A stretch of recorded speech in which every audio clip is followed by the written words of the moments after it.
चिकित्सक के पास एक आदमी गया और कहने लगा डॉक्टर साहब मेरी दांत में बहुत दर्द है। डॉक्टर साहब ने जब देखा तो बोले भैया तेरा दांत कीड़े ने खा लिया है, तुझे निकलवाना पड़ेगा। तो बोलते हैं मेरे पास ताकत तो नहीं है, इतनी सामर्थ्य नहीं है, हिम्मत तो नहीं है। तो डॉक्टर साहब ने कहा कुछ ना कुछ तो करना पड़ेगा। अच्छा ये बताओ पी लेते हो? तो कहता थोड़ी थोड़ी पी लेते हैं। तो डॉक्टर साहब ने कहा एक काम करो, गलत चीज की आज जो गलत वस्तु के उपयोग आज अच्छी जगह कर लेते हैं। तो बोले अपने कंपाउंडर से बोले इसको थोड़ी सी पिलाओ। और जैसे ही कंपाउंडर ने थोड़ी सी पिलाई तो बोले हिम्मत आई? तो कहता थोड़ी थोड़ी आई। डॉक्टर साहब ने कहा थोड़ी और पिलाओ उसको। तो डॉक्टर साहब ने पूछा अब हिम्मत आई? अब मूंछों पे ताव देके कहता है अब देखे किसकी अंदर हिम्मत है जो मेरे दांत से हाथ लगा दे।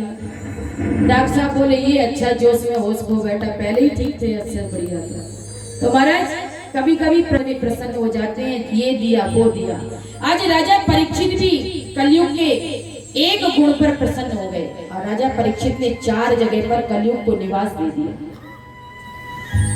तो राजा परीक्षित ने कौन कौन सी 4 जगह पर निवास दिया, ध्यान से सुने।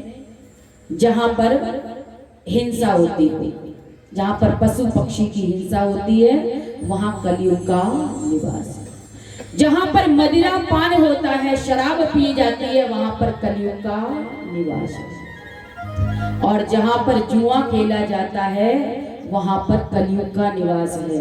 ये मैं नहीं, ये श्रीमद् भागवत जी कह रही है। विश्वास ना हो तो खोल के देख लेना, क्योंकि भाइयों का थोड़ा मीटर चलने लगता है, बोलना पड़ेगा। तो जहां मदिरा पान हो वहां कलयुग का निवास, जहां हिंसा होती है वहां कलयुग का निवास, जहां जुआ खेला जाता है वहां कलयुग का निवास, और जहां व्यभिचार होता है, लंपट पुरुष रहते हैं, वहां पर कलयुग का निवास होता है। अब तो महाराज कलयुग ने पैर पकड़ लिए। बोले महाराज आपने जैसी मेरी सूरत देखी वैसे कमरे दे दिए। अरे आपको मेरे एक गुण अच्छा लगा था तो कम से कम मुझे एक कमरा तो अच्छा देना चाहिए था। कोई अतिथि आ जाए, जैसे हमारे प्रधान जी ने बड़ा बढ़िया कमरा बना रखा है, कोई अतिथि आ जाए तो उसमें बिठाते हैं, तो ऐसा एक कमरा तो बढ़िया सा दे दो। तो राजा परीक्षित रीझे हुए थे कलयुग के गुण पर, तो कहने लगे जाओ मैंने तुम्हें कमरा दिया। तो महाराज कहा मुझे दिया?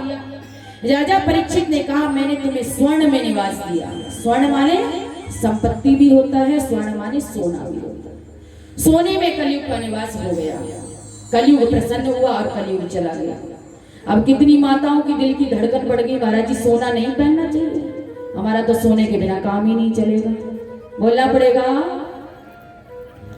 स्वर्ण में सोने में कलयुग का निवास है। लेकिन किस सोने में कलयुग का निवास है? देखिए भगवान श्रीमद् भागवत के 11 स्कंद में कहते हैं धातुओं में मैं सोना हूं।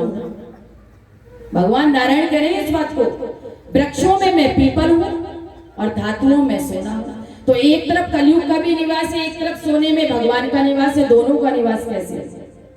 छोटी सी बात है।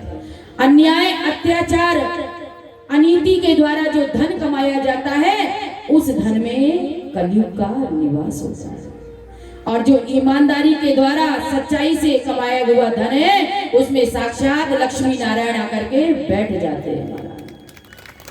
इसीलिए देवियों चिंता मत करो, खूब पहना करो, और ना मिले तो रात में 1-2 बार झगड़ा भी कर लिया करो। बोलना पड़ेगा एक रोटी कम चलेगी लेकिन तुम तो होनी ही चाहिए, और होनी भी चाहिए, माताओं का श्रृंगार है। इसीलिए सोने में निवास दे दिया राजा परीक्षित ने कलयुग का। और कलयुग वहीं रहता है जहां पर अत्याचार, अनीति नंबर 2 के द्वारा जो धन कमाया जाता है वहां पर कलयुग का निवास होता है। इस प्रकार से राजा परीक्षित ने कलयुग का निवास दिया। और आइए कथा विश्राम की ओर है। हमारे बीच में दानदाताओं की सूची है और आप लोग सभी दानदाताओं की सूची पर जोरदार तालियों के द्वारा उनका अभिनंदन करेंगे, उनका स्वागत करेंगे, उनका उत्साह वर्धन करेंगे।